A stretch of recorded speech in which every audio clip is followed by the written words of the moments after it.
Alleluia, Alleluia, Alleluia.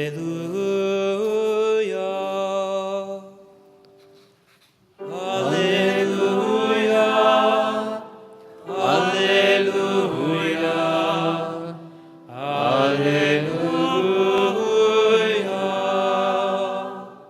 Shine like lights in the world as you hold on to the word of life. Alleluia, Alleluia, Alleluia. The Lord be with you. And with your spirit. A reading from the Holy Gospel according to Luke. Lord, you. Jesus told his disciples a parable. Can a blind person guide a blind person? Will not both fall into a pit?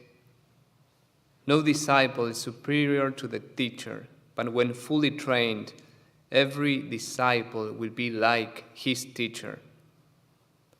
Why do you notice a splinter in your brother's eye, but do not perceive the wooden beam in your own? How can you say to your brother, "Brother, let me remove that splinter in your eye," when you do not even notice the wooden beam in your own eye? You hypocrite, remove the wooden beam from your eye first, then you will see clearly to remove the splinter in your brother's eye. A good tree does not bear rotten fruit, nor does a rotten tree bear good fruit. For every tree is known by its own fruit. For people do not pick figs from thorn bushes, nor do they gather grapes from brambles. A good person out of the store of goodness in his heart produces good, but an evil person out of a store of evil produces evil. For from the fullness of the heart, the mouth speaks. The Gospel of the Lord. Praise to you, Lord Jesus Christ.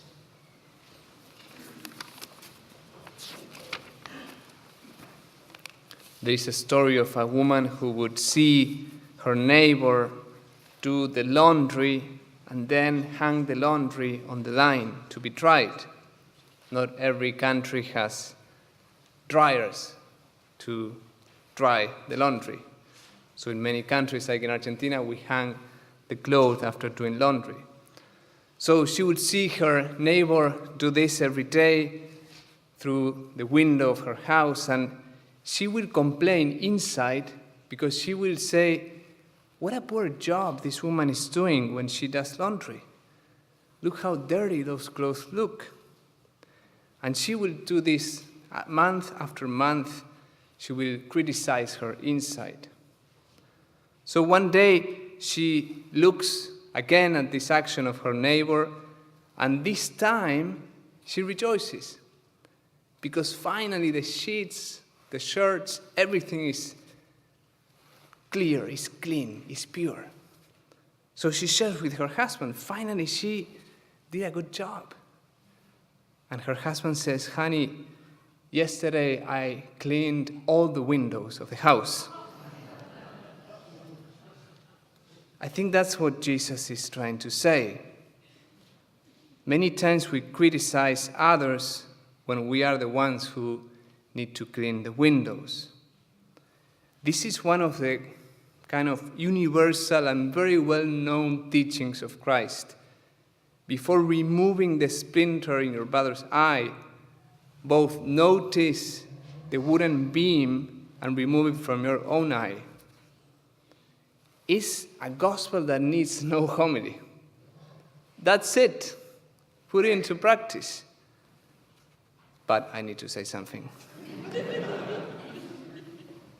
This teaching of Christ goes in tandem or is kind of connected with the one of Matthew 18, where he says, "If your brother sins, go and correct him in private. So it's not that Jesus is completely indifferent to the actions of others. We should do something about it, he's saying. But this gospel conditions the call, the commandment for fraternal correction. And Jesus is very smart. Well, he's a genius. He says the things God will say, so it's an amazing teaching, the one who is saying, because he says, before correcting someone, before removing the splinter in your brother's eye, work on your own transformation. When we do that, we will become more humble, more compassionate, and we will see clearly. When we begin to work on our own inner conversion, when we begin to see our own inner weaknesses, imperfections, we will approach others in a very different way. We could summarize this teaching of Christ, or this process, in 2 steps. First, stop complaining, and second, start changing. First, stop complaining. When you see the splinter in your brother's eye, don't complain, don't criticize, don't judge, either inwardly or outwardly. It's very easy when we see things we don't like, either in the society, either in the place where we move around, or either in people. It's very easy to complain, to judge, to condemn, both inside and outside. Try to catch yourself. Many things we do, they have a window of option. It's like the train or the plane. There's a moment where you can choose to kind of get out of it before it takes off. And the same with many things, and the same with complaining. Try to catch yourself when you are beginning to judge or condemn or to complain about the splinters you see. Second, try to go from the splinter to your own beam.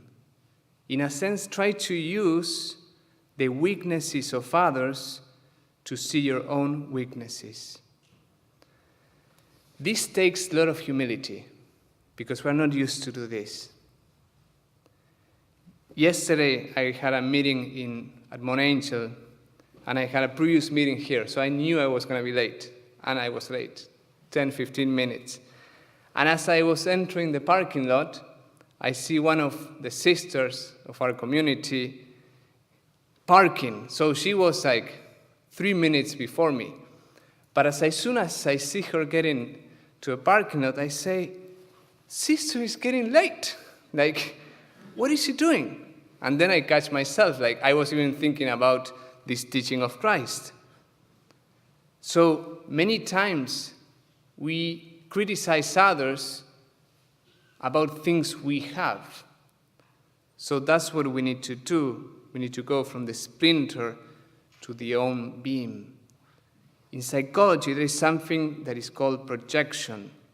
Basically, it means that things that are in us, we see them in others. So we might project our own weaknesses and imperfections on others. And the things you struggle the most, they really bother you when you see them in others. So that's one way of going from the splinter to your own beam. It means that many things that you have might be present in others. But also, to go from the splinter to the beam, it means that sometimes being very much aware of your own weaknesses will make you more compassionate with others. So maybe the splinter in your brother's eye is different than the one you suffer. It's not that you are projecting. It's of a different kind. But being aware of your own beams makes you much more humble with the splinter of our people. And finally, focus in your own change. First, stop complaining. Second, go from the splinter to the beam. And finally, focus in your own change. Don't try to change others, says Jesus, but first work on changing yourself.